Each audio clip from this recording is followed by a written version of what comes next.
Hi guys, welcome back to my channel. So in today's video I'm going to use this Zudio hair mask.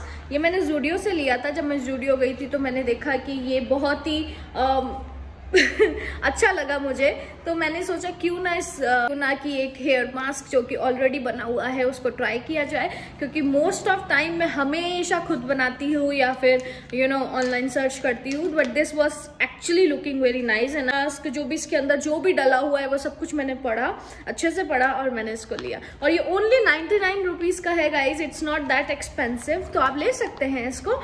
और let's begin the video where I am going to show you कि इसको कैसे लगाना है and I am going to show you the results as well.